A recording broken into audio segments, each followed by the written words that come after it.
नाज़रीन, जो न्यूयॉर्क है, ये क्योंकि सिटी भी है और स्टेट भी है, लेकिन हर शहर का, हर इलाके का, हर नाम के पीछे कोई ना कोई उसकी बैकग्राउंड होती है। वो चाहे किसी शख्स का नाम हो, इलाके का नाम हो, मुल्क का नाम हो।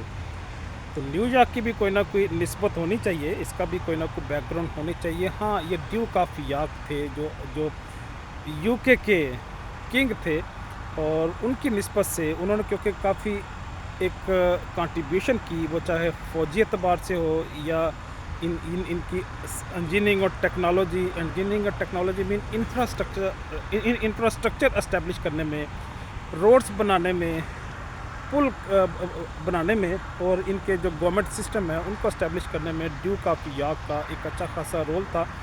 उसको ऑनर करने के लिए इस इलाके और टेरिटरी का नाम न्यूयॉर्क रख दिया गया। और हमें ये भी पता है कि जब ब्रिटिशर आए थे तो उन्होंने अपनी फतूहात और अपना जो ऑक्यूपेशन स्टार्ट किया था इसी न्यूयॉर्क स्टेट से ही उन्होंने आगे बढ़ाया था। अगर जब वो मेन में आए थे, मैसाचुसेट्स से उन्होंने अपना सफ़र शुरू किया।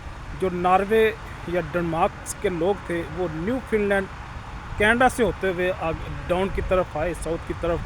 लेकिन जो ब्रिटिशर थे उन्होंने बहरहाल अपनी हदूद का, अपने सियासी तसल्लुत का जो शुरुआत की इसी न्यूयॉर्क से की थी।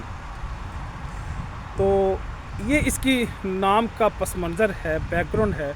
और मैं समझता हूँ कि जो यूएस है ये एक्सटेंशन है यूके की। इसी तरह की एक्सटेंशन कभी पाकिस्तान, इंडिया और बांग्लादेश में भी अगर होती तो मैं समझता हूँ कि शायद वहाँ पे भी आज सूरत मुख्तलिफ होती। लेकिन वहाँ पे मुमकिन नहीं था, एक नामुमकिन चीज़ थी कि वो लोग इस अमेरिका की तरह, कनाडा की तरह वो इस्टेब्लिश हो सकते। उसकी वजह यह है कि ये जो लोग थे ये तो उन्हीं से बिलोंग करते थे। इनका मटेरियल, इनका रहन सहन, इनकी जेनेटिक सिमेट्री जो थी, सीक्वेंस जो है, और इनका लाइफस्टाइल, इनका लैंग्वेज, कल्चर, सिविलाइजेशन, एवरीथिंग तो वहाँ से ही आई थी। तो इसलिए ये उन्हीं के लोग थे। और इन्होंने कहा था कि हम आपको टैक्स नहीं देंगे जब तक आप हमें असम्बली में, लेजिस्लेशन में, सेनेट में हमें रिप्रेजेंटेशन नहीं देते, हमें पॉलिटिकल आप रिप्रेजेंटेशन नहीं देते। ये क्योंकि उस सिस्टम को समझते थे, तो उनका जो डिमांड थी वो जेन्युइन थी। इस तरह की डिमांड मुस्लिम लीग ने नहीं की, कांग्रेस ने नहीं की, और भी जो इंडो पाक में आज़ादी की तरीक़ें बर्पा हुई उन्होंने ऐसा मुतालबा नहीं किया, क्योंकि वो कर ही नहीं सकते थे। वो उनको यूके को ओन ही नहीं करते थे, वो तो अपने आप को एक कॉलोनी समझते थे। लेकिन इन लोगों ने यूके की सॉवरेनिटी को एक्सेप्ट नहीं किया, अपनी आज़ादी, लिबर्टी और फ्रीडम का तहफ़्फ़ुज़ मेंटेन रखा।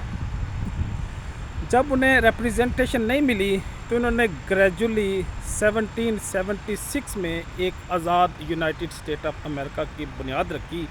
ये एक ऐसा मुल्क है जो पहले मार्ज़ वजूद में आया, लेकिन उसका प्रेसिडेंट, उसकी गवर्नमेंट बाद में बनी।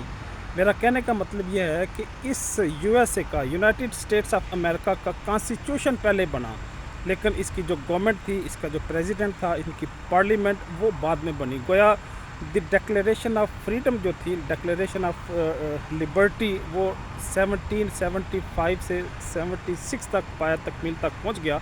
लेकिन जो फर्स्ट प्रेसिडेंट जॉर्ज जे वाशिंगटन, वो 1786 में जाके डिक्लेयर हुए, वो अमेरिका के फर्स्ट प्रेसिडेंट बन गए। तो इनका सारे दुनिया के जितने बड़े बड़े बिजनेसेस हैं, जो फिनंशियल प्रोडक्ट हैं, और इसके अलावा भी जो अगर हम यूएन को देखें, शो बिज़नेस को देख लें, हॉलीवुड को देख लें, ये सारे बड़े बड़े जो दुनिया को कंट्रोल करने वाले फैक्टर भी इसी न्यूयॉर्क स्टेट के अंदर ही मौजूद हैं। आपको अमेरिका में सबसे डेवलप स्टेट भी यूं ही न्यूयॉर्क की स्टेट ही नज़र आएगी। अगरचा वर्जीनिया और कैरोलिना, टेक्सास, फिर और भी जो स्टेट्स हैं, विस्कॉन्सिन हो और न्यू मैक्सिको हो, फ्लोरिडा हो, वो भी काफ़ी एस्टेब्लिश हो चुकी हैं। लेकिन जो सबसे ज़्यादा डेवलप्ड है इंफ्रास्ट्रक्चर वाइज, वो मैं समझता हूँ कि न्यूयॉर्क है। तो ये चंद एक इन्फॉर्मेशन थी जो आपके साथ शेयर करना मकसूद थी, क्योंकि यहाँ पे आने का मुझे अल्लाह ने मौका दिया। तो इजाज़त चाहूँगा। अल्लाह हाफिज़।